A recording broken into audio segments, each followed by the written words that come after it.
Bom dia! Estamos de volta com as nossas reflexões matinais, a Corsa da Manhã.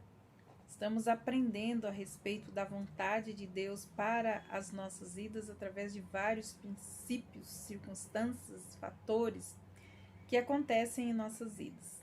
Estamos aprendendo neste tempo a respeito da vontade de Deus para as nossas vidas e o reino de Deus.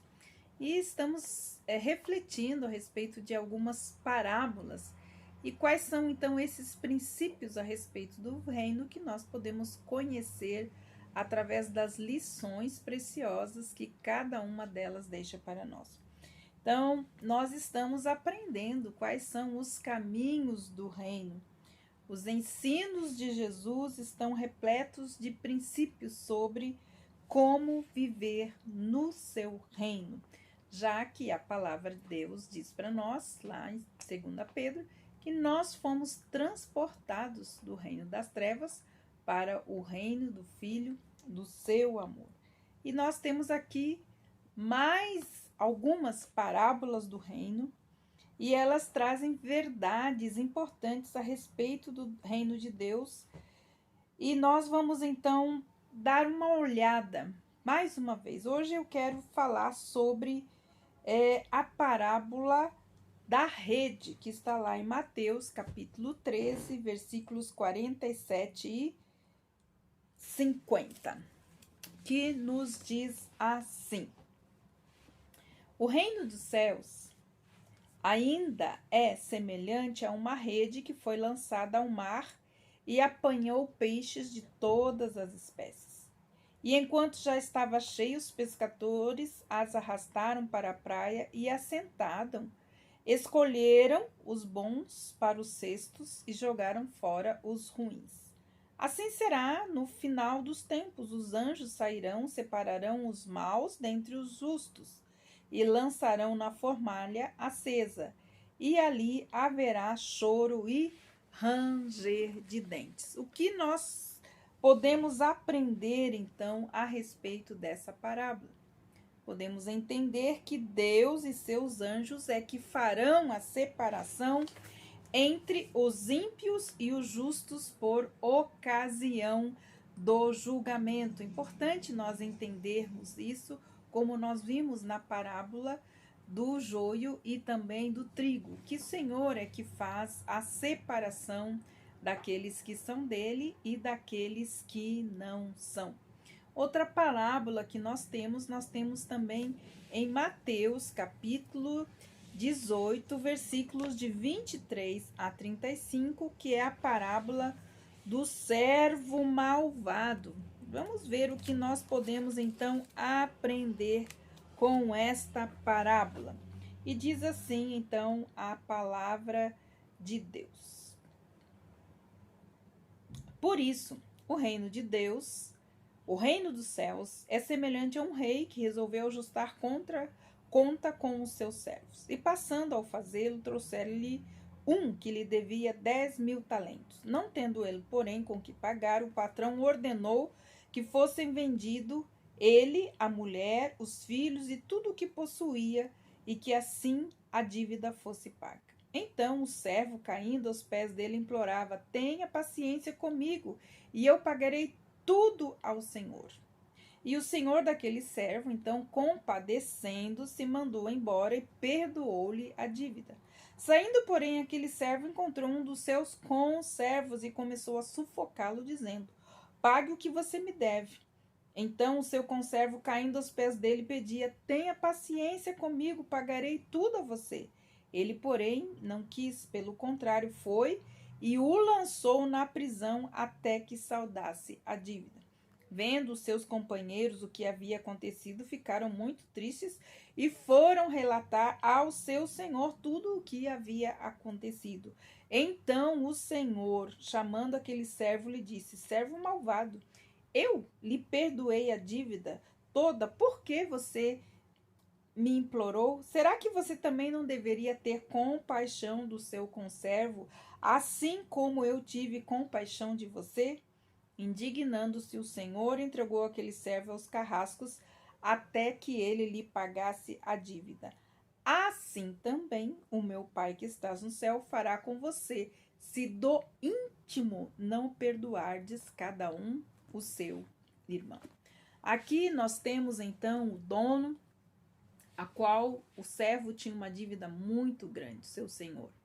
E essa dívida lhe foi perdoada. Esse senhor é Deus. O devedor sou eu. Mas quando alguém tem uma dívida para comigo e eu não perdoo essa dívida, eu preciso entender que o mesmo Senhor que me perdoou os pecados também não me perdoará. Por isso é muito importante a gente entender que quem não perdoa não reconhece a imensidão ou o valor do perdão que recebeu de Deus. Se Deus perdoa as nossas dívidas, quem somos nós para não perdoar as dívidas dos nossos irmãos? Então, esta parábola do servo malvado diz: perdoe e demonstre misericórdia aos outros da mesma forma que Deus tem feito em relação a você. Temos também a parábola dos trabalhadores, lá em Mateus, capítulo 20, versículos de 1 a 16. O que esta parábola pode nos ensinar? Pode nos ensinar que Deus é soberano e Deus é generoso e Deus também, ele é justo ao tratar os novos crentes, as novas pessoas que chegam na igreja com a mesma generosidade com que trata as pessoas que já o têm servido há muito tempo. Para Deus, isso é importante. Aquele que está há muito tempo ou aquele que está chegando vai receber a mesma bondade e a mesma generosidade. Em Mateus, capítulo 25, versículos de 1 a 13, nós temos a parábola das 10 virgens. O que esta parábola pode nos ensinar? Que nós devemos o quê? Vigiar, estar preparados para o retorno do Senhor Jesus, pois quando ele vier, todos nós devemos estar prontos. Em Mateus, capítulo 25, versículos de 31 a 46, nós temos a parábola das ovelhas e dos cabritos. O que ela nos ensina? Que aqueles que realmente pertencem ao reino hão de demonstrar seu amor a Deus, amando o seu semelhante. Esse amor será demonstrado através de atos de bondade que visam atender, então, às necessidades do próximo. Isso é importante a gente entender, que as ovelhas cuidam e amam também as outras ovelhas. Em Marcos, capítulo 4, versículos 26 a 29, nós temos a parábola da semente. Ela nos ensina que o esforço humano apenas não produz fruto. Não podemos, na verdade, fazer nada, trazer frutos ou gerar frutos espirituais em qualquer lugar, a não ser que o Senhor trabalhe, o seu Santo Espírito esteja trabalhando naquele lugar. Nós temos o privilégio de trabalhar com Deus, ser chamados para trabalhar com Deus na obra no seu reino, mas a gente precisa entender que frutos espirituais somente o Espírito Santo de Deus pode gerar em nós ou na vida das pessoas. E temos outras parábolas, várias outras parábolas que mencionam sobre o reino de Deus e outras que não mencionam, mas que nós podemos estudar. Eu sugiro a você estudar as parábolas de Deus, as parábolas que nós temos na palavra de Deus, porque é elas que nos trazem, então, o entendimento a respeito dos caminhos do reino de Deus e a importância que nós devemos dar para cada um deles. Então, em todas as parábolas que foram ditas por Jesus, existe sim um princípio muito importante e algo que possa nos ensinar. O que precisamos entender é que sem ele, nada nós podemos fazer se nós não permanecermos em comunhão.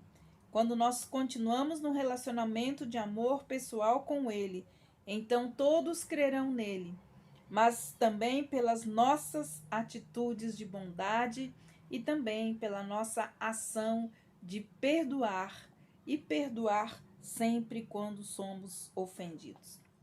Então, amanhã nós vamos ver outros princípios do reino de Deus contido na sua palavra. Amanhã vamos fazer uma pequena reflexão a respeito do Sermão do Monte. Mas lembre-se, nós precisamos entender os princípios do reino, precisamos caminhar nestes princípios, porque nós somos cidadãos do reino de Deus. Não somos desta terra, mas somos cidadãos do reino de Deus. Que Deus abençoe você e até amanhã com as nossas reflexões matinais, a costa da manhã.